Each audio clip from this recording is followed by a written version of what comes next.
की आता तुम्ही एकदम दिग्गज जे मराठी अभिनेते आहेत त्या सर्वांसोबत कॉमेडी मूव्हीज केलेल्या आहेत आणि सेन्स ऑफ ह्युमर त्यातून जो येतो तुमचा खूप फेमस आहे. पण एस्टॅब्लिश्ड ॲक्टर्सपासून तुम्ही काम केल्यानंतर अचानक ज्यावेळेस तुम्हाला एका मूर्तीला जसं आपण घडवतो मातीपासून, तशी जी तुमची भूमिका होती यामध्ये, तर सूरजच्या बाबतीतचा तुमचा अनुभव कसा होता त्या स्ट्रगलमध्ये? बिग बॉसमध्ये तू कदाचित टीव्हीवर बघत होतास आणि मी बिग बॉस यावेळी माझ्या हाताखाली सुरू होतं, कारण मी तेव्हा कलर्स मराठीचं चॅनल हेड होतो. एक कोणतरी कॅरेक्टर आपल्याला दिसतं आणि ते आपल्याला कुठेतरी अगोदर दिसलेलं असेल तर प्रेक्षक म्हणून अरे तो बघ तो ह्याच्यात होता ना, आणि मग वेगळी गोष्ट सुरू होते ऑडियन्समध्ये. भावा तू एकदम टॉपचा किंग आहेसच, सगळ्यांच्या मनावर राज्य करतोय पहिल्यापासून. तर तुला कसं वाटतं? टिकटॉकला मोबाईलला दिसत होतो मी, अख्खीकडे व्हायरल झालो होतो. पण आता बिग बॉस मध्ये अख्ख्या घरात घरात पोहोचलोय मी. की ज्यावेळेस तुझ्याकडे हा प्रोजेक्ट आला आणि तुला ज्यावेळेस सरांनी सांगितलं की अशी भूमिका आहे आणि एका वेगळ्या पात्रामध्ये तू दिसणार आहे आणि इव्हेंच्युअली सूरज सोबत तुला ऍक्ट करायचंय, सो तुझं फर्स्ट रिॲक्शन काय होतं आणि तू कसं ती प्रोसेस केली पुढे मग? जय शिवराय सर्वांना, स्वागत आहे आपल्या लाडक्या पॉडकास्ट चॅनलवरती गप्पा कट्टामध्ये. आज आपल्यासोबत आलेले आहेत खूप खास पाहुणे. आज आपल्यासोबत आलेत आपल्या एका नवीन मराठी चित्रपटाचं प्रमोशन करण्यासाठी जिओ स्टुडिओज सोबत झापूक झुपूक या चित्रपटाची टीम. आपल्यासोबत आहेत सुप्रसिद्ध दिग्दर्शक केदार शिंदे आणि या चित्रपटाचा जो एक मेन चार्मिंग आणि टॉपचा किंग असा असलेला सूरज चव्हाण. चला तर मग या पूर्ण टीम सोबत आपण सुरुवात करूया आपल्या झापूक झुपूक पॉडकास्टला. तर आज आपल्यासोबत आहेत सिनेमा क्षेत्रातील एक दिग्गज दिग्दर्शक, लेखक असे केदार शिंदे सर. केदार शिंदे सर, तुमचं स्वागत आहे आमच्या गप्पा कट्टा चॅनलवरती. तुम्हाला भेटून सर खूपच छान वाटतंय आज. कायम आम्ही तुम्हाला पडद्यावरती बघितलेलं आहे, तुम्ही विविध प्रकारच्या ज्या भूमिका आहे लोकांच्या त्या खूप उत्कृष्ट प्रकारे त्या रंगवल्या. आणि पडद्यावर मला बघणं जरा कठीण आहे, कारण मी कधी पडद्यावर आलेलो. पडदा ॲज इन टीव्ही, आमच्यासाठीचा छोटा पडदा टीव्ही आहे, ज्यामध्ये आम्ही तुम्हाला अवॉर्ड शो मध्ये बघितलेलं आहे किंवा बिग बॉसच्या यामध्ये बघितलेलं आहे सीझन मध्ये. तर बेसिकली मला तुम्हाला हे विचारायचं होतं की आता तुम्ही एकदम दिग्गज जे मराठी अभिनेते आहेत त्या सर्वांसोबत कॉमेडी मूव्हीज केलेल्या आहेत आणि सेन्स ऑफ ह्युमर त्यातून जो येतो तुमचा खूप फेमस आहे. तर तिथून तुम्हाला ज्यावेळेस एकदम वेगळ्या ह्याच्यामध्ये तुम्ही शिफ्ट झाला आता झापूक झुपूक मध्ये, जिथं एका नॉन ॲक्टर असं नाही बोलू शकत आपण, कारण त्यांनी वेगळ्या प्रकारच्या प्लॅटफॉर्मवर ते ॲक्टिंग केलेली आहे. पण एस्टॅब्लिश्ड ॲक्टर्सपासून तुम्ही काम केल्यानंतर अचानक ज्यावेळेस तुम्हाला एका मूर्तीला जसं आपण घडवतो मातीपासून, तशी जी तुमची भूमिका होती यामध्ये, तर सूरजच्या बाबतीतचा तुमचा अनुभव कसा होता त्या स्ट्रगलमध्ये? मस्त होता, कारण बिग बॉसमध्ये तू कदाचित टीव्हीवर बघत होतास आणि मी बिग बॉस यावेळी माझ्या हाताखाली सुरू होतं, कारण मी तेव्हा कलर्स मराठीचं चॅनल हेड होतो. बिग बॉसमध्ये जेव्हा सूरज मला दिसायचा तेव्हा त्याचं जे व्यक्तिमत्व आहे किंवा तो जसा आहे हेच लोकांना भावलं आणि हेच मलाही भावलं होतं. या झापूक झुपूकची एक गोष्ट माझ्याकडे खूप वर्षापासूनची होती, पण ना प्रॉब्लेम असा होता ना, तुमच्याकडे खूप गोष्ट असते आणि कधीतरी ना एक डिव्हाइस किंवा एक माध्यम लागतं की ही गोष्ट सादर करण्यासाठी कॅरेक्टर लागतं. राईट. कारण तू कुठल्याही सिनेमामध्ये किंवा नाटकामध्ये किंवा सिरियल्समध्ये एक गोष्ट असतेच, पण बरोबरीने ती गोष्ट पुढे नेण्यासाठी कॅरेक्टर्स महत्वाचे असतात आणि ते कॅरेक्टर्स जर चांगले असतील तर ती गोष्ट स्मरणात राहते. म्हणजे छोटंसं उदाहरण आहे, शोले. जेव्हा आपण विचार करतो तर शोलेची स्टोरी लाईन तर लक्षात राहते, बट कॅरेक्टर्स खूप लक्षात राहतात. बरोबर. त्याच पद्धतीचं अगदी माझ्याकडचं शेवटचं उदाहरण म्हणजे बाई पण भारी देवा. मी 6 अभिनेत्रींबरोबर काम केलं, पण ते जे कॅरेक्टर्स होते ते इतके रिलेटेबल होते, त्यामुळे ती लोकांना भावली. बरोबर. या झापूक झुपूकची जी थीम होती त्याच्यामध्ये सूरजचं जे कॅरेक्टर आहे त्या कॅरेक्टरला मला नॉन ॲक्टरच हवा होता. म्हणजे ना कुठलंही बॅगेज घेऊन येणारा नको, ओके. की यांनी या गोष्टीमध्ये काम केलंय, त्या गोष्टीमध्ये काम केलंय. तो जेवढा रिअल वाटेल तेवढी ती रिलेट होईल गोष्ट. म्हणजे आज पडद्यावर जेव्हा 25 एप्रिलला ही फिल्म बघतील तेव्हा सूरजचं जे कॅरेक्टर बघतील त्याच्या बरोबरीने ते पुढे जातील. मग नुसता सूरज नाही, त्याच्याबरोबरची सगळीच्या सगळी टीम ही मला खूप फ्रेश पाहिजे होती. ना कोणी काय होतं, आपण जेव्हा एक सिनेमा बघतो ना, तेव्हा एक कोणतरी कॅरेक्टर आपल्याला दिसतं आणि ते आपल्याला कुठेतरी अगोदर दिसलेलं असेल, तर प्रेक्षक म्हणून अरे तो बघ, तो ह्याच्यात होता ना, आणि मग वेगळी गोष्ट सुरू होते ऑडियन्समध्ये. तर ते जर टाळायचं असेल ना, तर या पद्धतीचं एक्सपेरिमेंट करून बघूया म्हणून मी ठरवलं होतं. नॉन ॲक्टर म्हणशील तर त्याला ॲक्टिंग करायचीच नव्हती. मला या सिनेमामध्ये पहिली अट प्रत्येक ॲक्टरला तीच होती, तुम्ही तुमचं ॲक्टिंगचं जे दुकान आहे ते घरी ठेवा आणि डायरेक्ट या. ओके. म्हणजे वर्कशॉप पण होतील, पण वर्कशॉप वेगळ्या पद्धतीचे होते. डायलॉग डिलिव्हरी करून घ्या, कसं बोलायचं, काय बोलायचं, हे सगळं मी सेटवर सांगेन. कारण ना ती स्पॉन्टॅनिटी हवी होती. इट्स नॉट बनाया गोष्ट सादर होता कामा नये. रिअलिस्टिक टच पाहिजे. रिअलिस्टिक हा शब्द जरा मला कठीण वाटतो अशासाठी, की ही फिल्म मग एकदमच गंभीर वाटायला लागेल. तर ही फॅमिली एंटरटेनमेंट आहे आणि ही व्हेरी कमर्शियल फिल्म आहे. त्यामुळे मी दावाच करू शकत नाही, की या फिल्ममधून तुम्हाला खूप काही मिळेल आणि तुम्ही घेऊन जाल. या फिल्ममधून पूर्ण आनंद मिळेल आणि तुमच्या कष्टाचे जे पैसे आहेत, जे तुम्ही तिकिटांसाठी टाकलेले आहेत, त्यातला एकान एक रुपया वसूल होईल याची गॅरंटी ॲज अ मेकर म्हणून, आणि इतक्या वर्षांचं माझं करिअर आहे, त्या करिअरला याच रसिका प्रेक्षकांनी साथ दिलेली आहे. एवढं वचन मी त्यांना देऊ शकतो. नक्कीच सर, तुमचं जे आतापर्यंतचा आम्ही ग्राफ बघितलेला आहे सगळ्या मूव्हीजचा, तो खूपच एक्सपोनेन्शियली हाय आहे. तो पैसा वसूल परफॉर्मन्स करण्यासाठी पैसा वसूल करून देणारे असे कॅरेक्टर्स पण लागतील. ते कॅरेक्टर्सला जस्टिफाय करणारे तुमच्याकडे ॲक्टर्स पण पाहिजेत. तर तुम्ही आता जी आपली टीम आहे, त्यांचं मला एक थोडक्यात देऊ शकता का इंट्रोडक्शन करून, की आपल्या प्रत्येक कॅरेक्टरला जस्टिफाय करणारा कोण ॲक्टर आहे? सूरज, याच्यात सूरजचीच भूमिका करतो मी. सूरजच नाव ठेवलं. कारण कितीही झालं तरी याला मी समजा काहीतरी एक भास्कर राव दिलं असतं, तरी जनतेसाठी तो सूरजच आहे. बरोबर, टॉपचा किंग तो टॉपचा किंगच आहे. आणि तो त्याच पद्धतीने प्रेझेंट व्हायला पाहिजे. पण याची बायोपिक नाही आहे ती. ही film it is a love story, it is a family entertainment. Okay. सूरजचं कॅरेक्टर त्या पद्धतीने आम्ही याच्यामध्ये गुंफलं गेलंय किंवा त्याच्यात स्क्रीन प्लेमध्ये त्या पद्धतीचे सीन्स आणलेले आहेत. पण असं नाहीये की याची एक बायोग्राफी बघायला मिळेल लोकांना. त्यामुळे सूरज आहे. नारायणीच्या भूमिकेत जुई भागवत आहे. आमच्यामध्ये सगळ्यामध्ये सिनियर तीच आहे. असे जास्त सिनेमे आलेत आमचे, आत्ता येत आहेत. त्याच्यानंतर आमचा इंद्रनील जो शेखरची भूमिका करतोय, जो सूरजचा मित्र दाखवलाय. हो. आणि हेमंत फरांदे जो तुझा मित्र आहे असं मला कळलेलं. हा तो विलन आहे. आणि तो पण तुझ्याच गावचा आहे. त्यामुळे तुला हेमंत जास्त माहिती आहे माझ्यापेक्षा. नंतर आपण भेटल्यानंतर काही किस्से सांग जे मला ते मला जास्त उपयोगी पडतील. ही माझी टीम. आणि माझी गप्पा झाल्यानंतर मी इथून जेव्हा जाईन, अशी मी तुला विनंती करतो, कारण मला बाकीच्या प्रमोशनला जायचंय.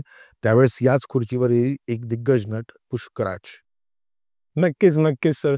जोपर्यंत आतापर्यंत मला एक छोटासा प्रश्न सूरजला विचारायचा आहे, की सूरज भावा, तू एकदम टॉपचा किंग आहेसच. सगळ्यांच्या मनावर राज्य करतोय पहिल्यापासून. तर तुला कसं वाटतं, की आता लोक आधीपासून तुला ओळखतात, पण आता तुला काही प्रेम वेगळं जाणवतंय लोकांमध्ये गेल्यावरती आता? टिकटॉकला मोबाईलला दिसत होतो, मी अख्खीकडे व्हायरल झालो होतो.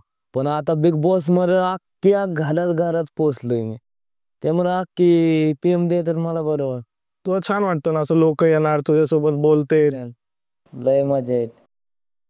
नक्कीच, नक्कीच. आम्हालाही आवडतं ज्यावेळेस तुझ्यासारखा असा आमच्या गावातला एखादा मुलगा एवढ्या मोठ्या स्टेजवरती जातो, एवढ्या मोठ्या प्लॅटफॉर्मवर जातोय, आणि ज्यावेळेस तो जिंकतो आणि असं एखाद्या मूवीमधून पदार्पण करतोय, त्याच्या नवीन आयुष्याची सुरुवात. मला माहित बी नव्हतं की झापक सरांनी खरंच लिहिलाय माझ्या. मला माहित नव्हतं मी बिग बॉसच्या आत होतो.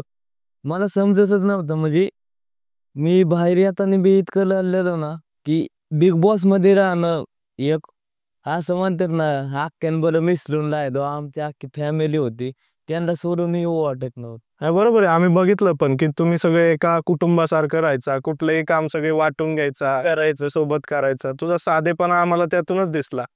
चिमिरी ना आम्ही गाणे म्हणाई. तुझा डान्स पण आम्ही बघितला त्यावेळेस. तुझा झपुक झुपुकची स्टेप पण तिथं करायचा बरोबर. तिथं करायचं. मी कॅप्टन जातो तेव्हा अख्ख्यांना नाचवलं झापक झुपक. नक्कीच, नक्कीच. आता या चित्रपटामध्ये आपण बघितलंय, की सूरजचा जो फ्रेंड आहे, तो इंद्रनील तुला दाखवण्यात आलेला आहे, तू ते कॅरेक्टर प्ले करतोय. तर इन लाईफ तुझी कशी आहे फ्रेंडशिप आता सूरज सोबत? अरे कमालच आहे. म्हणजे सुरुवातीला जेव्हा शूटिंग चालू व्हायचं होतं तेव्हा केदार सरांनी काय काय नाही. केदार सरांनी मला एक गोष्ट सांगितली होती की बाकीच्यांचं सोड, तुला सूरज सोबतचा बॉन्ड चांगला क्रिएट करायचा आहे, तुमची मैत्री दिसली पाहिजे. झाला तो क्रिएट. कमाल. म्हणजे तू पिक्चर मध्ये बघशील ना, तुला एकदम आम्ही भाऊ वाटू. इतके कमाल आमचा. एकत्र जातात ते, त्यांना एकत्रच ठेवलंय. सोबत लय. इतकी चांगली केमिस्ट्री आहे. अच्छा. वा वा वा, खूप सुंदर. आम्हाला नक्कीच सर्वच प्रेक्षकांना आवडेल ही केमिस्ट्री बघायला पडद्यावरती. आता ऑफ कॅमेरा तर केमिस्ट्री किती चांगली आहे मी पाहिलंच, ऑन कॅमेरा पण लोकांना बघायला भेटेल. तर जोही मला तुला प्रश्न विचारू वाटतोय की ज्यावेळेस तुझ्याकडे हा प्रोजेक्ट आला आणि तुला ज्यावेळेस सरांनी सांगितलं की अशी भूमिका आहे आणि एका वेगळ्या पात्रामध्ये तू दिसणार आहे आणि इव्हेंच्युअली सूरज सोबत तुला ऍक्ट करायचंय, सो तुझं फर्स्ट रिॲक्शन काय होतं आणि तू कसं ती प्रोसेस केली पुढे मग त्याच्यासाठी प्रिपरेशनची?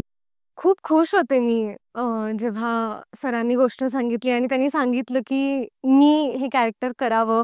आय थिंक माझी खूप इच्छा होती सरांबरोबर काम करण्याची आणि त्यामुळे बाकी तर काही नव्हतंच, करायचं हे माहिती होतं. पण सरांनी खूप म्हणजे जसं आत्ताही सर म्हणाले की त्यांना कुठेच अभिनय करायला नको होता कुठल्याच पात्राने आणि त्याही समोर सूरज की जो इतका रॉ आहे आणि तर ती स्पॉन्टॅनिटी असणं. सो ह्या सगळ्या गोष्टी आम्ही जेव्हा वर्कशॉप्स केले तेव्हा कॅरेक्टरचा आम्ही अभ्यास केला. आम्ही कुठेच वाक्य रिहर्स करतोय किंवा पाठांतरच करायला असं काही नव्हती ती प्रोसेस. आम्ही माझं कॅरेक्टरचं नाव आहे नारायणी पंजाबराव मोहिते. सो ती एका पॉलिटिशियनची मुलगी आहे, त्याचबरोबर ती बाहेरून शिकून आली आहे. सो ती आता गावामध्ये शिकवते आणि तिचे काहीतरी शिकवण्याचे वेगवेगळे विचार आहेत जे आपल्याला चित्रपटात दिसतील. सो हे जे पात्र आहे त्याचं मध्ये नारायणी आतून बाहेरून कशी आहे हा अभ्यास आम्ही केला होता. सो त्यामुळे सेटवरती गेल्यानंतर आम्हाला माहिती होतं की आम्ही पात्र म्हणून काय आहोत. मग तिथे सरांना जी स्पॉन्टेनिटी एक्सपेक्टेड होती, सो तशा पद्धतीने आम्ही तिथे सीन डिस्कस करून मग केलं. सो ही प्रोसेस खूप वेगळी होती माझ्यासाठी आणि आय थिंक खूप घडवलं या अख्ख्या प्रोसेसने. आणि नक्कीच आम्हाला आता पाहायला मिळतंय की तू एकदम उगवती अभिनेत्री झालेली आहे मराठीमध्ये. की 2 शुक्रवार सलग तुझ्या 2 मूवीज येते ते एकदम. आता पुढच्या फिल्मचे पण प्रश्न असतील तर आत्ताच विचारू. आहे उपलब्ध तर लागला क्लोज की करून टाकायचे. या बी पिक्चरचं बोलून त्यातच बसलो. नाही नक्कीच त्या पिक्चरसाठी आम्ही सेपरेटली भेटूच तुला. पण तुला कसं वाटतंय म्हणजे इव्हेंच्युअली तुझे एकदम सलग 2 मूवीज येते ते? ब्लेस्ड वाटतंय खरंच.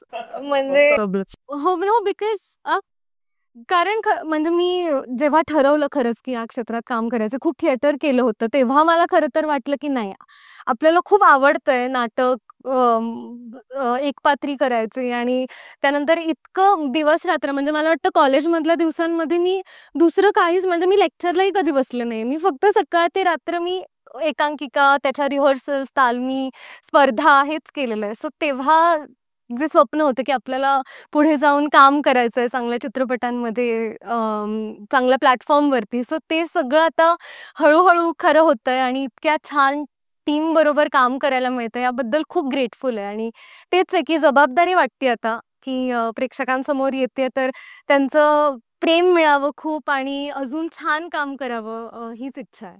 नक्कीच नक्कीच. तुला खूप साऱ्या शुभेच्छा. चांगले तुझे प्रोजेक्ट्स यावे लवकरात.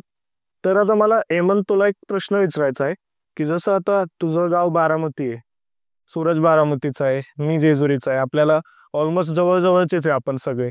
तर तुला कसं वाटतंय की एका बारामतीच्या एका कलाकारासोबत तू त्याच्या स्टाईलच्या झापूक झुपूक चित्रपटात विलनची भूमिका करतोय? सो कधी विचार केलता का आपल्या ऍक्टिंग करिअरमध्ये आपण असं काहीतरी करू? नाही एवढा मोठा चान्स मिळेल असं मला कधीच नव्हतं. चान्स नाही, पण विचार केलता का बारामतीतल्याच कलाकारासोबत असं काहीतरी कर? नाही असं कधीच नाही, कधीच नाही, कधीच नाही. खरं तर बारामती तुलाही माहिती आहे की सगळ्यांनाच माहिती आहे, वेगवेगळ्या कारणांनी खूप फेमस आहे महाराष्ट्रात आणि भारतातही. सो ज्यावेळी हा मूवी मिळाला, बिग बॉस सगळ्यांनीच पाहिलं होतं आणि त्याच वेळी काय आलं होतं की झापूक झुपूक येणार आहे आणि जसं आपण टी व्हीवरती मॅच बघतो ना तसं बिग बॉस संपूर्ण महाराष्ट्रात बघितलं गेलं होतं. तसंच मी पण लॅपटॉपवरती ते बघत होतो आणि बघत असताना ज्यावेळी झापूक झुपूक अनाऊन्स झाला, सरांनी अनाऊन्स केला, त्यावेळी मी आणि अजून 2-4 मित्र होतो. तर आम्ही टाळ्या वाजवल्या, उठलो. जे काही आपण क्रिकेट बघताना करतो ते सॉर्ट ऑफ सूरज जिंकलेला पण होता. आपलं झापूक झुपूक हे सगळेच कॉम्बिनेशन आवडून गेलेलं होतं महाराष्ट्रालाच. पण मी त्यावेळी असा विचारही मनात नव्हता आला की आपल्याला या फिल्ममध्ये काम करायला मिळेल. पण आणि एक महत्त्वाची गोष्ट एक तर आहे की हा बारामतीचाच आहे. बारामतीचा हिरो आहे आणि त्याच मूव्हीमध्ये मला एक कॅरेक्टर प्ले करायला मिळते. हे खूप समाधान देणारी गोष्ट आहे आणि प्राऊड फील करणारी पण गोष्ट. सो आनंद आहे मला खूप जास्त. नाही, नक्कीच. म्हणजे मलाही सरांसोबत ही गोष्ट शेअर करायला आवडेल, की ज्यावेळेस लाईव्ह आम्ही ज्यावेळेस बघत होतो सगळं आणि ज्यावेळेस अनाऊन्स झालं, म्हणजे सूरज जिंकलाय, म्हणजे त्यावेळेस लिटरली असं झालं की आम्हाला वाटलं आमच्यातलं कोणीतरी जिंकलाय. आम्ही स्वतः घरात नाचत होतो, की अरे जिंकला, सूरज जिंकला वगैरे. आणि त्या पॉइंटला तुम्ही अनाऊन्स केलं, त्याला मूव्ही मिळाली.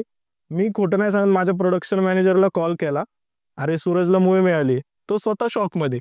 त्याला मी बोललो, काही होऊ दे, ज्यावेळेस कधी मूव्ही येईल आपण छोटा का होईना प्रमोशनल पॉडकास्ट करायचा. कारण आमच्या मातीतला मुलगा आहे, आमच्या गावातला मुलगा आहे, मला त्याचा पॉडकास्ट करायचा आहे. त्यावेळेस ठरवलेलं ते आज रिॲलिटीमध्ये पूर्ण होतंय. So thanks to Jio studios and you for that. So sir, एक छोटासा असा फनी क्वेश्चन आहे, की आता तुम्ही एवढे सगळे अफलातून कलाकार एकत्र घेतले, प्रत्येकाच्यात वेगवेगळा गुण आहे, प्रत्येकाची वेगवेगळी स्टाईल आहे. तर आता उन्हाळ्याचा सीझन आहे, प्रत्येकालाच आईस्क्रीम खायला आवडते. तर आता हे जे कलाकार आहेत, तर प्रत्येक कलाकाराला तुम्ही एखादी आईस्क्रीमचा फ्लेवर सांगू शकता का, की ते कशाला सूट करते प्रॉपर? मुळात बीच आईस्क्रीम खात नाही. त्यामुळे मला व्हॅनिलीच्या पुढे माहित नाही. चुकीच्या व्यक्तीला हा प्रश्न केला. गोड खात नाही मी, आईस्क्रीम खात नाही. मला काय डायबिटीज वगैरे नाही, पण मला काही फार आवडत नाही. म्हणजे मी आईस्क्रीम खाल्लंय ते फक्त व्हॅनिला खाल्लंय. हा, आणि वाईला गेल्यानंतर मँगो मस्तानी प्यालोय, बस. मला नाही वाटत मी याच्या पुढे काही काही बोलू शकेन. मग एखाद्या ज्यूसचा फ्लेवर समजा. हा, म्हणजे मी फळ जास्त बेटर आहे. हा, मग फळांची नावं समजा आपण देऊ शकलो तर प्रत्येकच कलाकारांना एक त्यांच्या कॅरेक्टर ट्रेट्स नुसार. टफ क्वेश्चन आहे का थोडा? आणि टप मी फळं गोळा यांच्यासाठी आणि फळं जरा कॉम्बिनेशन, सगळ्या कर्माची फळं जर त्याच्यासाठी जरा विचार करावा लागतो. मला सूरज हा खूप नारळासारखा वाटतो, कारण तो दिसतो तसा ना, तो टफ आहे दिसण्यामध्ये, पण आतून तो खूप वेगळा आहे. आणि त्याचं सगळं ते बी टॉपचा किंग आणि या सगळ्या गोष्टी आहेत, पण त्याचं जे अंतर्मन आहे किंवा तो जी व्यक्ती आहे आतमधली, ती वेगळी आहे. आणि ती तुम्ही जेव्हा त्याच्याबरोबर बसलेला असतात गप्पा, किती तो अटॅच्ड आहे मातीशी, या पद्धतीचा. आणि टॉपचा किंग आहे त्यामुळे नारळ आहे ना वर. बरोबर, टॉपलाच असणार तो. हा बारामतीचा आहे. तर मला असं वाटतं की खूप उशिरा येणारं फळ कुठलं आहे, म्हणजे आत्ता लावलं की जरा खूप दिवसांनी येतं. बांबू. आंब्यासाठी थांबावं लागतं. तर म्हणजे आंब्यासाठी थांबावं लागतं. आंबा नाही. नाही, पण आमचं हा, म्हणजे नाही, खूप एखादं फळ, मी आता मला माहित नाही, ते लोकांनी शोधून काढावं असं फळ की जे आत्ता रुजवलं आणि फार वेळाने येतं. जांभळ बोलू शकतो का आपण, की लावल्यानंतर खूप वर्ष लागतात जांभळाला यायला? मी जांभळाचा पर्यंत असा लुचपुचा नाही. तुझ्या शूटिंगवर येण्याबद्दल बोलतोय मी. हा सेटवर येणं, हा तयार होणं, यासाठी जो एक वेळ लागतो ना, त्यासाठी म्हणतोय मी. हा, तर तेच आहे. माईक आणि नाही माहित मला. निशब्द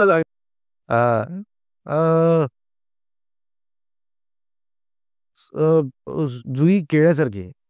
म्हणजे कशी? म्हणजे कोणाकडेही असू शकते ती बोलताना. म्हणजे इट्स नॉट की मी याच सेक्शनमध्ये बोलीन, मी त्याच सेक्शनमध्ये बोलीन, असं नाही आहे तिचं.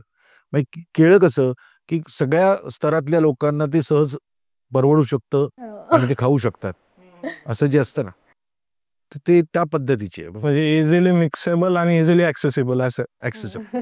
म्हणजे तिचं असं नाही आहे की ती काहीतरी वेगळी बसली आहे आणि मग ती सूरज बरोबर बोलेल तर मग ती त्याच वेळेस हेमंत बरोबर बोलेल आणि त्याच वेळी इंद्रायणी बरोबर बोलेल. असं नाही आहे की मी एकाच व्यक्तीबरोबर बोलत राहील, असं नाही होतं. मला असं वाटतं की हा आहे जो याला मी फणसाची इंटरेस्टेड आहे आता की याला फणस म्हणेन. कारण काय माहिती ना, तो फणस खूप आकाराने खूप मोठा आहे, पण ना आतमध्ये गरे खूप आहेत. त्यामुळे ते कापल्यानंतर ते गरे मिळवण्यासाठी जो त्रास होतो ना, तो अजूनपर्यंत मला तो त्रास होतो की याच्या गर्लफ्रेंड्स किती आहेत. सो ते एक एक एक एक एक एक गरा खूप चांगली माहिती दिली आहे तुम्ही. मला वाटलं तुम्ही गोड म्हणाल, गऱ्यासारखा गोड आहे. कारण आपण दिसायला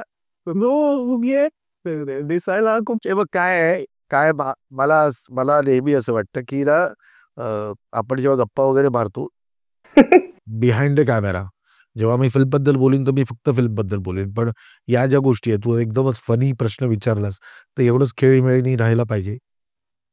आणि तुम्ही जर मनावर घेत असाल तर घ्या मनावर, हा प्लीज. मी काय घाबरत नाही तुम्हाला. हा, मला जर वाईट वाटले तर घ्या वाटून. नाही सर, खूप छान वाटली ही गोष्ट ऐकून की तुम्ही एकदम दिलखुलास असं उत्तर दिलं त्या प्रश्नाचं. एक लास्टचा प्रश्न तुम्हाला, आता जायला थोडक्यात लेट होतोय पुढच्या प्रोग्रामसाठी, तर एक लास्ट क्वेश्चन मी तुम्हाला विचारतो की आता पुष्कराज बद्दल राहील. पुष्कराज बद्दल राहिलं पुष्कराज मला ना संत्र्यासारखा वाटतो. हा, म्हणजे उघडलं ना संत्र की मग खूप आहेत ना फोडी त्याच्या.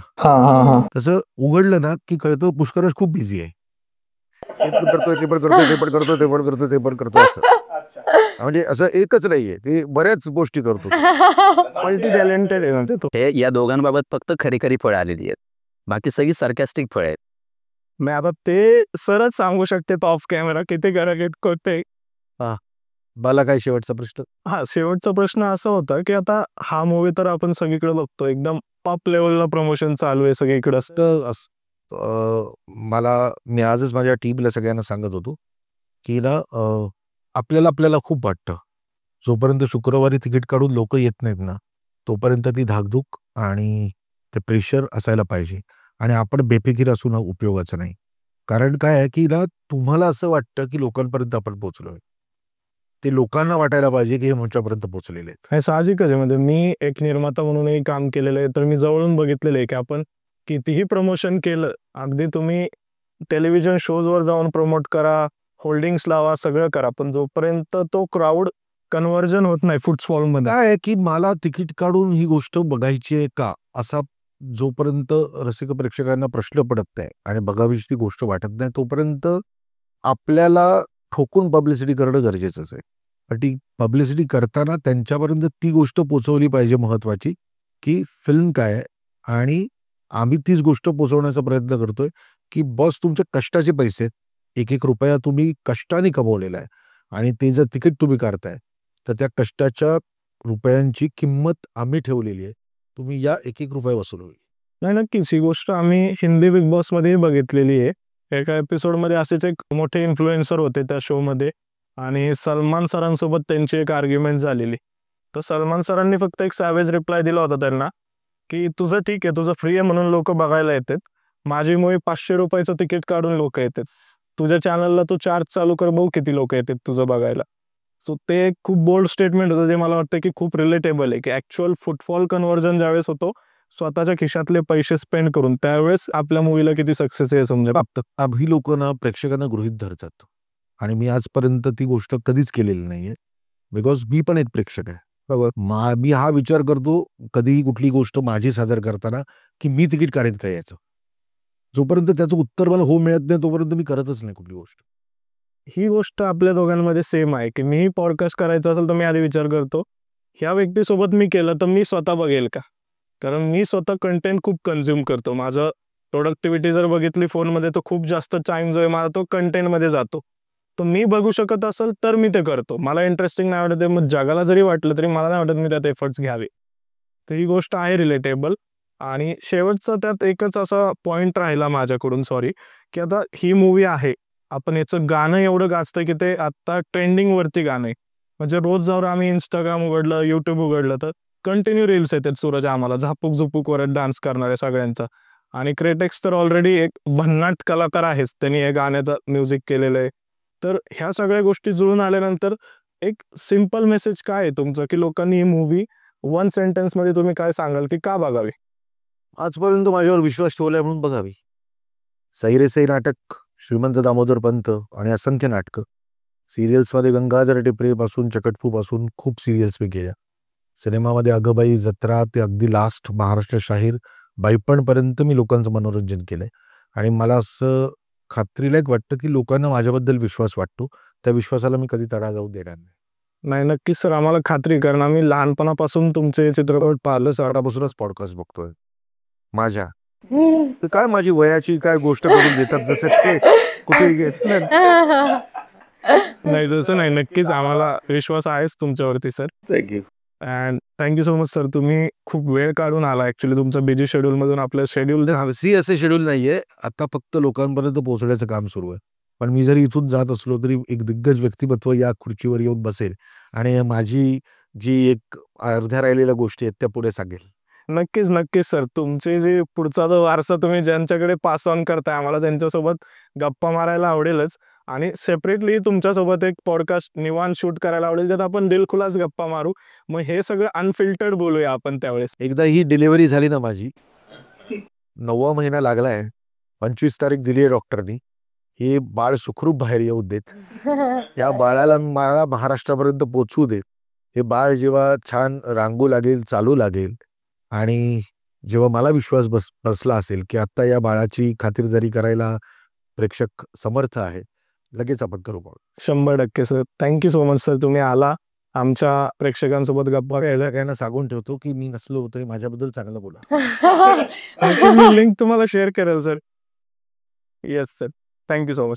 सो पुष्करल दादा, स्वागत आहे तुझं आपल्या गप्पा कट्टावरती. थँक्यू. सरांना थोडी घाई होती, त्यामुळे सरांना पुढे जावं लागलं. तर सरांनी पूर्ण जी प्रमोशनची जी कमान आहे ते आता तुझ्या खांद्यावरती दिलेली आहे आम्हाला. हो, मी वाकलेलं दिसतोच ना तुला. थोडंसं कमान आम्ही वाकलोय. तुला इव्हेंच्युअली कसं होतं, म्हणजे ज्यावेळेस तू ही मूवी तुला ऑफर झाली, तर बेसिकली तू इंटरव्ह्यूजमध्ये या सगळ्या गोष्टी सांगून झाल्यात, तर मी त्या डिटेल्समध्ये नाही येणार. तुझा पर्सनल एक्सपिरियन्स सूरजसोबत कसा होता काम करताना? सगळ्यांसोबतच मी पहिल्यांदा, म्हणजे जुई बरोबर मी काम केलं आधी, पण बाकी सगळ्यांबरोबर तसं मी पहिल्यांदाच काम केलं. मला मजाच आली खूप काम करायचे. म्हणजे अर्थात ते मजा येणं वगैरे ही प्रोसेसचं भाग आहे, कारण हे करिअर निवडले तर ती मजा तर येतेच. पण कष्ट करताना जे मी बघितले ना या सगळ्यांना, मी केदार सरांना जे हवं इमोशन ते याच्याकडून काढून घेणं सूरजकडनं, आणि सूरज ते इमोशन देण्यासाठी प्रयत्न करणं. म्हणजे मला माहिती नाहीये, मी बिग बॉस एपिसोड्स नाही बघितले की मला माहिती रील्स बघितलेत. आणि तू इमॅजिन नाही करू शकणार की 2 शॉटच्या मध्ये सूरज विचार करत बसलाय, पूर्णपणे शांतपणे विचार करत बसलाय की पुढच्या शॉटला आपण है ना, हे विचार चालू असायचे की नाही तुझे, की आता केदार सरांनी काय सांगितलं आपल्याला, हे करायला सांगितलं, तर ते आता आपण ही गोष्ट कुठल्याही अभिनेत्याची शिकण्यासारखीच आहे. आपण कुठे काय अचीव करतो ही वेगळी गोष्ट आहे, पण आपण काय अचीव करण्याचा प्रयत्न करतो ही खूप गमतीशीर गोष्ट आहे. प्रत्येकाची काहीतरी जडणघडण असते, बॅकग्राऊंड असतं, काहीतरी शिकून आलं असतं. म्हणजे कोणीतरी एकदम काय ते ऍक्टिंग मेथडचं नाव आहे, माइझनर मेथड. आयझनर मेथड वगैरे, असं काय काय शब्द वापरतील, असं काही वेगवेगळे रिअलिस्टिक, तू आता मग असे शब्द वापरलास तो शब्द, किंवा नॅचरल. पण आता माझा 67 वर्षांचा जो अनुभव आहे त्याच्यामध्ये मला असं वाटतं की प्रत्येकालाच काहीतरी वेगवेगळ्या पद्धतीने ते अप्रोच करतात. तर मला कसं वाटलं, तर हे वाटलं, मी हे ऑब्झर्व केलं सूरजचं, की तो शांतपणे ते ऑब्झर्व करण्याचा प्रयत्न करतो. तो विचार करतोय की काय कसं करायचं. जुईकडनं वगैरे तिच्या डोक्यात विचार चालू आहे की आता मी हे कसं करू शकेन हा सीन, की माझं पाठांतर झालंय का. जुई मी अशी बोलायची, अशी हसून वगैरे, आणि मला कळत असायचं की तिच्या डोक्यामध्ये विचार चाललाय की मी या सीन मध्ये काय करणार आहे. तो सीन कदाचित माझ्याबरोबर असेल असं नाही, पण दुसऱ्यांबरोबर. हेमंतनी इतकं आउटस्टँडिंग काम केलंय. The scenario is going to change after it, असं माझं पर्सनल मत आहे त्याच्यासाठी. आणि मराठी इंडस्ट्रीसाठी वगैरे इंद्रनील नी इतकं सटली त्याचं चार्म वापरलंय, कारण इट इज व्हेरी काय असतं की आपण चार्मिंग आहे हे माहिती असणं ही गोष्ट असते. आणि मला माहिती की इंद्रनीलला माहिती की आपण चार्मिंग आहोत, पण ते कसं वापरायचं हे इतकं छान त्यांनी केलेलं आहे. आणि टॉपचं king for this thing is Suraj या फिल्मच्या बाबतीतला, की इतक्या गोष्टी अपार्ट फ्रॉम दॅट पायल आहे या फिल्ममध्ये. मिलिंद सर आणि दीपाली यांना मी ॲक्च्युली काम करताना नाही बघितलं, कारण माझे सीन्स काही नव्हते त्यांच्याबरोबर. पण या सगळ्यांच्या बद्दल मी बोलू शकेन. दुसरं, मी कुठल्या इंटरव्ह्यूजमध्ये ते उत्तर दिलेत प्रश्नांची मला माहिती नाही, पण मला केदार शिंदे सरांवर प्रचंड विश्वास आहे. आत्ता ते म्हणजे ऑफ कॅमेरा बोलले की अजून एक फिल्म आई पण भारी देवा, ज्याच्याबद्दल आम्ही बोलत होतो, आणि अगदी अचानक बोलता बोलता या फिल्मकडे आलो आणि त्यांनी मला फोन केला अचानक की अरे उद्या मुहूर्त आहे तर तू ये. तर मी अत्यंत विश्वासाने तिकडे गेलो. मला माहिती नव्हतं आणि मला खूप फोन आले, कारण तो फोटो अचानक व्हायरल झाला. सूरज असल्यामुळे तो फोटो अचानक व्हायरल झाला, पण तिथे प्रेस नव्हतं, मीडिया नव्हती. तो व्हायरल अचानक झाला फोटो, तुम्हाला आठवत असेल तर तेव्हा. तर आणि मला एकदम फोन यायला लागले, तर मला असं झालं की मला आत्ता माहिती नाहीये, पण डीप डाऊन इनसाइड मला माहिती होते की सरांनी कास्ट केलंय म्हणजे ते काहीतरी चांगलं असणार. कारण एक आठवण करून देतो, मग थांबतो. केदार शिंदे सरांनी एकदा कास्टिंगच्या बाबतीत खूप इंटरेस्टिंग गोष्ट सांगितली होती. अगबाई अरेच्या नावाच्या सिनेमामध्ये संजय नार्वेकरचं कास्टिंग काय आहे, असं एक त्यांना प्रश्न विचारला होता. याच्यावर त्यांनी इंटरेस्टिंग उत्तर दिलं होतं. तर त्यांच्याकडे ऑप्शन्स होते. ते म्हणले अंकुश चौधरी आहे, भरत जाधव आहे, संजय दादा आहे, संजय नार्वेकर आहेत. तर एक बसमध्ये सीन आहे. बसमध्ये संजय दादा बसलेला असतो आणि एक बाई येते आणि त्याला उठायला सांगते आणि चिडचिड करते त्याच्यावर की काय आहे, तुम्ही लेडीज सीटवर बसलाय वगैरे, आणि मग खूप चिडचिड करते आणि फायनल त्याला उठवते, असं सीन आहे. तर केदार सर म्हणाले होते की या ठिकाणी जर भरत जाधव असतं तर तो इतका बिचार दिसतो, तर ती बाई म्हणली असती जाऊ द्या माणसाला बसू दे, आपण नको त्याला अडवायला. जर अंकुश चौधरी असतं तर ती जाऊन मांडीत बसली असती, एवढा बारीक माणूस आहे वगैरे. हे केदार सरांचे शब्द. तर जर मला या पिक्चरमध्ये त्यांना वाटत असेल की मी ही भूमिका करावी एखादी, तर त्यांना काहीतरी दिसलं असेल, त्यांना काहीतरी लक्षात आहे, त्यांचं त्याचं विजन आहे, याच्यावर माझा पूर्ण विश्वास होता. त्यामुळे मला त्याचं दडपण काही नव्हतंच. मग अशी त्यांनी माझं उदाहरण देताना संत्र्याचं वगैरे उदाहरण, तर त्याच्यात ती गंमत अशी झाली होती की जेव्हा ॲक्च्युली करायची वेळ आली, म्हणजे डेट्स जेव्हा आले, तेव्हा अचानक असं झालं होतं की काही नाटकांचे प्रयोग होते, काही दुसरं काही शूटिंग होतं वगैरे, आणि केदार सरांना ते अचानक कळलं. त्यामुळे त्यांना असं झालं की अरे काय काय काय करतोयस तू, हे कुठून आलं, हे सगळ्या गोष्टी कॅन्सल झाल्या. पण म्हणजे माझी प्रचंड इच्छा होती हे करायचं. म्हणजे एक दिवस आला होता जिथे असं वाटू शकत होतं की बापरे आता आपल्याला करायला मिळेल की नाही, पण ते मिळालं आणि आय एम व्हेरी हॅपी की मी केलंय. नाही, नक्कीच आम्हालाही आवडेल इतकं सगळं ज्या काही तू गोष्टी सांगितलेल्या आहेत त्या पडद्यावरती कशा दिसतात आणि ते सगळी गोष्टी समजून घ्यायला. तर हेमंत, मला तुझ्याकडे यायचं आहे की आता तू एका विलनच्या भूमिकेमध्ये, तर आता ऑन सेट ज्यावेळेस तू त्या भूमिकेमध्ये काम करतोय एका विलनच्या, तर तुला काही स्पेशल गोष्टी त्यासाठी स्वतःमध्ये इनकॉर्पोरेट करायला लागल्या, काही शिकायला लागलं का स्पेशली त्या कॅरेक्टर पुरतं? खूप गोष्टी शिकाव्या लागतात. एक तर पहिली गोष्ट की मी तुलाही माहिती आहे की मी त्या स्वभावाचाच नाहीये. मी खूप वेगळ्या स्वभावाचा आहे. मी जास्त बोलतही नाही. आणि ते कॅरेक्टर असं होतं की प्रचंड पॉवरफुल कॅरेक्टर, खूप पैसा, पॉलिटिकल ताकद, असं सगळं असलेलं ते कॅरेक्टर होतं. पण हे जरी मी नसेल तरी हे सगळे कॅरेक्टर्स मी आजूबाजूला पाहिलेले होते. हा बारामतीचं रक्त आहे, पॉलिटिक्स तर आहेच. सो ते सगळे कॅरेक्टर्स मी आजूबाजूला पाहिलेले होतेच. सो त्याच्यामुळे पण एक असतं की जे आतापर्यंत मी प्रोसेस केलेली होती नाटकांमध्ये, शॉर्ट फिल्म्समध्ये किंवा सिरियलमध्ये, तर ती प्रोसेस इकडे कामी येणारच नव्हती. सो सुरुवातीला पहिल्याच मीटिंगला, दुसऱ्या मीटिंगला, पहिल्या मीटिंगला गोष्ट सांगितली सरांनी, आणि दुसऱ्या मीटिंगला जेव्हा मी भेटलो होतो त्यावेळी सरांनी फक्त ते म्हटलं की फक्त तुझ्या नजरेवर आधी काम कर, बस बाकी आता काहीच करायचं नाही. आणि सिरियसली सांगतो, त्या नजरेवर काम करायला मे बी 6-7 दिवस गेले असतील. नंतर सर म्हटलं की येस, हे ओके. मग सरांनी जे जे सांगितलं किंवा मला जे जे काही वाटत असेल ते मग मी पुढे प्रोसेस करत करत गेलो. मी एका इंटरव्ह्यूमध्ये पण सांगितलं होतं की घरच्यांनाही थोडा त्रास झाला त्याचा माझ्या हे सगळ्या प्रोसेसमध्ये, की थोडी भयंकर प्रोसेस. म्हणजे तुम्ही ते कॅरेक्टर बघितल्यावर कळेल की ते त्याला जर मनात आलं की हे हवं आहे तर ते ॲट एनी कॉस्ट मिळवणार आहे. ते कोणाची काय वाट लागेल याची फिकीरच नाही त्याला. आणि मी म्हटलं तसंच की मी त्या स्वभावाचा नसल्यामुळे हे भयंकर अवघड होतं. आणि मी हे आत्ता सांगतो की या कॅरेक्टरची कुठली प्रोसेस नव्हती.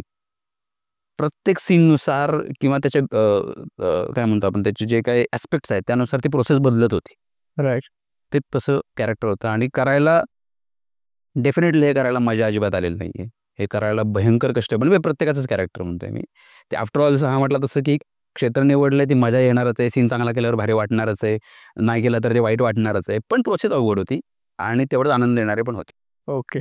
आणि जुई, मला तुला असं विचारायचं आहे की आता बेसिकली या चित्रपटामध्ये तू एक खूप वेगळ्या भूमिकेत आहे, तर तू या चित्रपटामध्ये गुलीगत धोका दिलेला आहे का? बापरे! आता हे तर तुम्हाला 25 एप्रिललाच कळेल. पण मला असं कायम वाटतं, की सूरज अख्ख्या महाराष्ट्रात तो टॉपचा किंग म्हणून प्रेक्षकांसमोर आलेला आहे. सो आता 25 एप्रिलपासून एक टॉपची क्वीन पण महाराष्ट्राला बघायला मिळणार आहे. झापक-झुपक. झापूक झुपूक एंट्री होणार आहे टॉपच्या क्वेस. काय सिरियसली खूप कमाल दिसली आहे ती. खूप भारी काम केले. महाराष्ट्राला ती हिरोईन म्हणून नक्की आवडेल ती. खूप आवडेल, खूप आवडेल. नक्कीच, नक्कीच. महाराष्ट्राला नक्कीच आवडेल ही गोष्ट पाहायला. आणि इंद्रनील, मगाशी सरांनी एक छोटीशी गमतीशीर गोष्ट बोलली तुझ्याबद्दल. तर ॲक्चुअली आम्हाला आवडेल की लाईक तू सिरियसली कमिटेड आहेस, कारण का तुझ्या भरपूर चाहत्या बघतेत आहेत हा पर्टिक्युलर पॉडकास्ट. तर तू कमिटेड आहेस का कसा आहेस आत्ता? ते का? मुलींना नक्की बघा, एकटा येतो खरं बोलतोय हा. त्यामुळे तुम्ही DM करू शकता कोणी इंटरेस्टेड असेल तर त्याला. करा मेसेज. नाही मग मग त्याच्याबद्दल खरं मला एक गोष्ट सांगायची आहे की तो म्हणजे आम्ही तिघं बसले असताना पण मी आणि त्याला बऱ्याचदा बोललोय पण आम्ही सिरियल एकत्र केली होती तेव्हापासून पण की त्याच्याकडे एक वाईब आहे. तो ज्यावेळी कुठल्याही ठिकाणी जातो ना त्याच्याकडे एक वाईब असते. सो मी त्याला बऱ्याचदा म्हणलं की ही वाईब मी अचीव करू शकेल की नाही मला माहित नाही आयुष्यात, पण ॲटलिस्ट तू हा जसा राहतो ना तसं कॅरेक्टर प्ले करायला मला खूप आवडेल. आता तुम्ही आता आम्ही सगळे ओळखतो सर, तू फार ओळखत नसशील, पण त्याची एक वाईब आहे आणि ती कमाल वाईब आहे.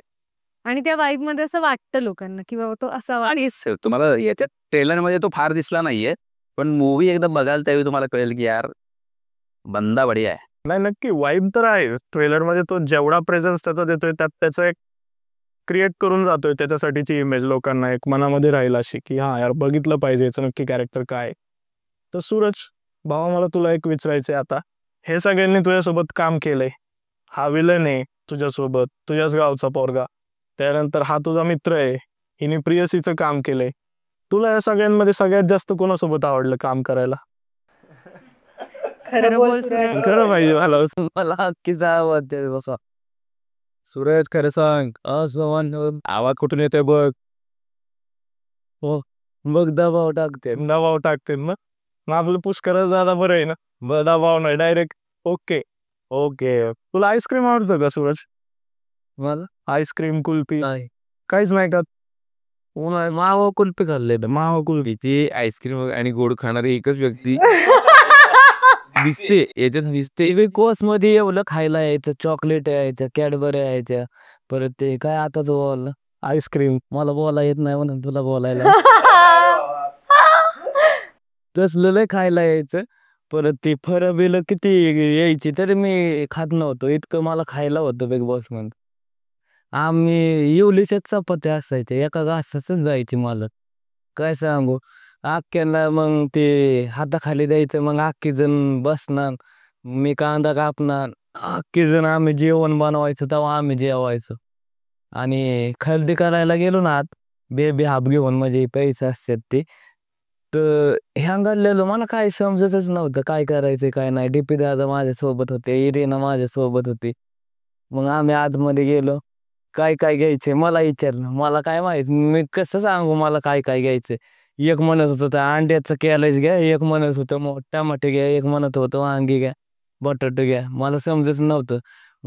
नॉमिनेट का काय ते म्हणते, तसलं बी जमत नव्हतं कसं करायचं त्यात कसं नाही. पण तू तरी टॉपचा किंग आहे ना. एकदा मग हॅलो हॅलो ह्याच्यात गेलो, काय म्हणतात विचार केला. टॉपचा घ्यायचा सुपर मोठ्या चपात्या यायच्या, भाकऱ्या यायच्या मोठ्याने यायचं. हा, मी नाश्ता करत नाही, मी पोहे परत शिरा हे खात नाही. मी डायरेक्ट चटणी भाकर खायचो, म्हणजे आपली ती जवसाची चटणी, शेंगदाण्याची चटणी सकाळ सकाळ खायचो आणि शूटला जायचो. 4 वाजता उठायला लागायचं आम्हाला पहाटे. अख्ख्या आम्ही तिकडे जायचो, 6ला ते पोचायचो आणि बाप्पांचं दर्शन घ्यायचं, सुरुवात सिटिंगला करायचं. अरे वा, मस्त आहे एकदम. गावाकडचं तुला जसं जीवन होतं तसंच होतं सगळं. FC लय केल्या शॉर्ट फिल्म, म्हणजे त्या शॉर्ट फिल्म FC लय केल्या, पण एक शिकाय भेटलं की सरांकडून लय काय शिकाय भेटलंय मला. नाही, नक्कीच तुला पुढच्या तुझ्या पूर्ण आयुष्यात त्या गोष्टी उपयोगी पडतील, जेवढं तू आता सरांसोबत या सगळ्या कलाकारांसोबत टाइम घालवतोय. त्याच्यात तुला भरपूर गोष्टी शिकायला मिळल्या असतील आणि अजूनही तू शिकत असतील ते त्यांच्यासोबत असताना एकत्र. पण ओरिजिनल फाईट करायला भेटले नाही मला. ओरिजिनल नाही भेटली का? ओरिजिनल मिळाले असते तर मी तुला इथं दिसलोच नसतो. मी गायब झालो. आम्ही ओरिजिनल एकच बघितली त्याची बिग बॉस मध्ये. एवढ्या मोठ्या आरबाजला यांना सुद्धा अडवून ठेवत होता. ते कसं आहे ना, आपण गावठी पॅटर्न गावला नाही साधा ऐकतो का ते. तसंच माझं हे कसं आहे, मला अन्याय केलेला सण होत नाही गरिबांवर. तसं मी मुलगा आहे. म्हणजे आता आमचं कसं, आम्ही होतो ना, तर आमची तिथली माणसं ना, काय काय दास असतो ना, काय काय लोक मोठे पैसेवाले असले की गरिबांना माज दाखवतात. तसं व्हायचं ना, मला ती डोक्यात ठेवलेलं की आपली बालकी टीम होती, गरीब आमची कशी हलकी टीम होती आणि त्यांची तब्येतदान होती ते बिग बॉसच्या घरात. तर मी विचार केला बिग बॉस असं, मला लय राग यायचा बिग बॉसचा.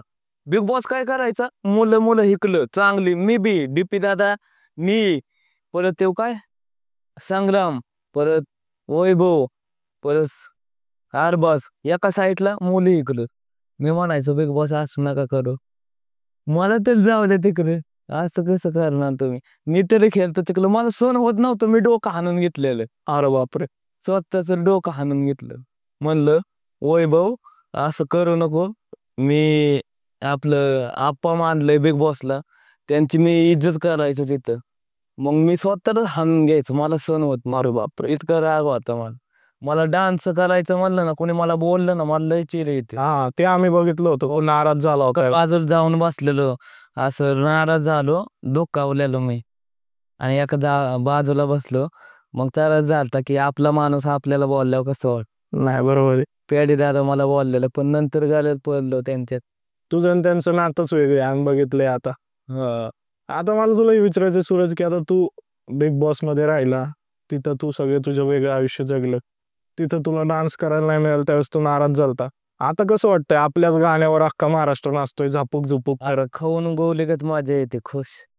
टॉपचा किंग का आता एकदम डॉगचा किंग जॅक्या मारतोस ना. बुकेट टिंगुळा आता 25 तारखेला. हा, खाऊन येणार नाही बघ किंग. नक्कीच ना. माझ्या सेट मध्ये फक्त झापक झुपकच वाजणार.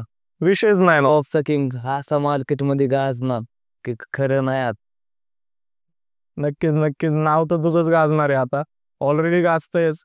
तुमचं गाणं ट्रेंडिंगला आहे. आता झपूक झपूक पिक्चर पण ट्रेंडिंगला येणार, रिलीज झालं. आज गाणं येते ना आमचं दिलं. अरे वा, मग आता ते बी गाणं ट्रेंडिंग होणार होतं. तिथे लय ट्रेंडिंगला होणार ते. इतकं भारी झाले ना, तू बघशील ना, तू म्हणशील काय बनलंय गाणं. नाही, नक्कीच आता मी बघून तुला कळवलंच कसं वाटलं गाणं मला. पहिले सरांना विचार की सर. नक्की, आता ते तर गेलेले आहेत, दिले नाही. आता यांना आपण विचार. ते आपल्या मनात आहेत. अरे वा वा वा, आता केदार सरांनी त्यांची दूर यांच्याकडे दिली, यांना विचारतो मी आता. तर दादा, मला तुला हे विचारायचंय की आता तू बोलला की तुला ह्या सगळ्या गोष्टींचा शौक आहे, आईस्क्रीम वगैरे. तर आता शेवटपर्यंत आलेलोच आहे आपण पॉडकास्टचं. तर आता सांग मग, आता कोण कशा प्रकारची आईस्क्रीम आहे, कुठला फ्लेवर आहे ते आता केदार सरांची जबाबदारी. तू आईस्क्रीम हवं. आता उन्हाळा चालू आहे तर आईस्क्रीम हवंच ना. मला आंबा आवडतो, आंबा सांगू किंवा तू फ्लेवर सांग त्याला आणि तू. हा, ठीक आहे मग. होणार आहे तुरज बद्दल आता मी तुला 3 ऑप्शन देतो फ्लेवर्सचे: बटरस्कॉच, मँगो आणि मिक्स फ्रूट. Mix fruit. का? मिक्स फ्रूट कारण ते सगळ्या सगळ्या गोष्टी आहेत त्याच्यामध्ये, आणि ते म्हणण्याची ताकद आहे की आपलं टॉपचं किंग आहे सगळ्याच गोष्टींमध्ये टॉपचा किंग आहे. त्यामुळे सगळं मिसलून जातो ना, बरं हसून खेळून जातो, त्यामुळे मिक्स यावत आहे बघा. त्यांनी उत्तर दिलेलं आहे. आणि जुई बद्दल तुला मी फ्लेवर्स देतो: एक तर रेड वेल्वेट,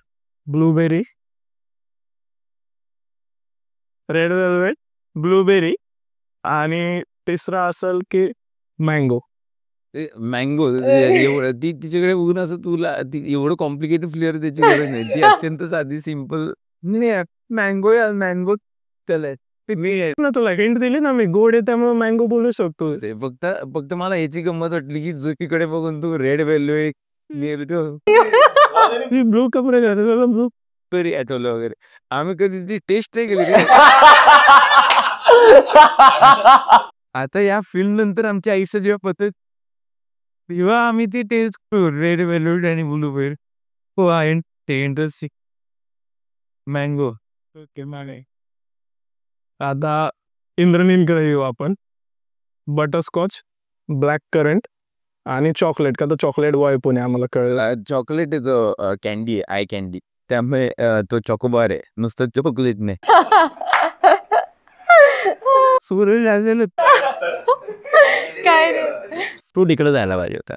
अच्छा, मला जितकं माहिती त्याच्यात ते नाही इज करेक्ट. ओके. आणि हेमंत बद्दल हेमंत सगळेच मोठा विचार करतात. आता हेमंत बद्दल तर फ्लेवर्स आता आपल्याकडे खूप लिमिटेड आहेत. एक तर व्हॅनिला आहे. व्हॅनिला काय सांगतोस?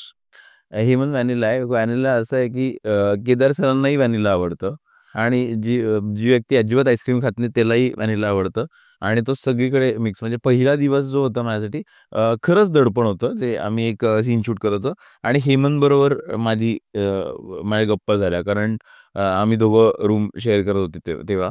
आणि त्याच्यामध्ये मला असं झालं की अरे इतकं कम्फर्टेबल वाटलं त्याच्याबद्दल. तर ते कम्फर्ट करणारं पण आहे. म्हणजे व्हॅनिला असं लोकांना खूप जेव्हा काहीतरी तिखट खाल्लं तर व्हॅनिला आईस्क्रीम खाऊ असं पण आहे. काही लोकांना अगदी मनापासून आवडतं म्हणून याला सुद्धा आवडतं. आम्हाला यायचं कन्फर्म जॉईंट का काय ते बिग बॉस मध्ये काय यायला यायचे आम्हाला. हो का? तर आता आपण आपल्या ह्या पॉडकास्टच्या शेवटाकडे आलेलो आहे. येस. हा नक्कीच एपिसोड तर शेवट आहे. इथून तर आपली सुरुवात आहे. अजून आपण नक्की परत भेटूया, चर्चा करूया. एक तू शेवटचा प्रश्न विचारशीलच. फक्त मला फक्त शेवटचं एवढं सांगायचंय की बरेचसे प्रश्न असतील प्रेक्षकांना की सूरज घेऊन मूव्ही केली वगैरे वगैरे. फक्त एवढंच एक जेन्युइनली सांगतो मी प्रेक्षकांसाठी की सूरजने खरंच खूप मनापासून काम केलेलं आहे, जीव ओतून काम केलेलं आहे. त्याच्यामुळे जसं तोही म्हणतो आणि जसं केदार सरही म्हणतात की तुम्ही आमच्या सगळ्या टीमवरती विश्वास ठेवा आणि 25 एप्रिल हा मूव्ही थिएटरमध्ये जाऊन बघा. काय म्हणलं? जीव तुमचा जीव. जीव ओतून काम केलेलं आहे. खरंच 25 एप्रिलला आमचा झापूक झुपूक येतो. अख्ख्यांनी मेहनत घेतली, त्याचं फल तुम्ही देणार नसे आम्हाला विश्वास आहे. आणि असाच आशीर्वाद द्या आणि असाच सपोर्ट करा आणि 25 एप्रिलला झापूक झुपूक धिंगाणा घाला. धन्यवाद. सूरज, एक शेवटी आहे ना डायलॉग होऊन जाऊ दे एक तुझा, कुठला तुझ्या पिक्चर मधला, असा की तू ट्रेलर मध्ये पण आम्हाला दिसलाय. तो पिल्लूचा डायलॉग, तुझा पिल्लूचा डायलॉग आहे ट्रेलर मध्ये. बच्चा बच्चा मुलीगत धोका नाही तो प्रेम दिसेल तिथंच त्याला ते का हा, प्रेम दिसेल ती द्या ना ते केव्हा प्रेम दिसेल तिथंच त्याला ठोका. तर मेलेल गोळीगट डोक. तो शकतोय का ते सरांना दिसलायला. तुला जो आठवतोय ना ट्रेलर मध्ये आपल्या, तो घे. माझं ते देतं. माझ्या बच्च्याला करत होतं लय मिस, मला आठवला पहिला किस. मग काय टायफी टॉपचा किंग. तर नक्कीच मित्रांनो, सगळ्या प्रेक्षकांना ही विनंती आहे की 25 एप्रिलला आपल्या जवळच्या चित्रपटगृहामध्ये जाऊन हाऊसफुल करून टाका. झापूक झुपूक सगळीकडे स्टोरी टाका, सगळीकडे व्हायरल करा आपली गाणी आणि या चित्रपटाला प्रचंड प्रेम द्या. Thank you so much. तर मित्रांनो, तुम्ही सर्वांनी हा पॉडकास्ट बघितलाच असेल आणि तुम्हाला हा पॉडकास्ट कसा वाटला नक्कीच आम्हाला कमेंट करून कळवा. आणि मला आजकाल बघायला खूप वाईट वाटतं की ॲक्च्युली तुम्ही आमचे पॉडकास्ट बघता, खूप प्रेम देता आम्हाला, पण तुम्ही सबस्क्राईब मात्र करत नाही. तुम्ही नक्की सबस्क्राईब करा, जेणेकरून आम्हाला अजून चांगल्या चांगल्या गेस्टला आपल्या चॅनलवरती इन्व्हाइट करता येईल आणि खूप सुंदर पॉडकास्ट करता येतील. चला तर मग भेटूया एका नवीन पॉडकास्टमध्ये.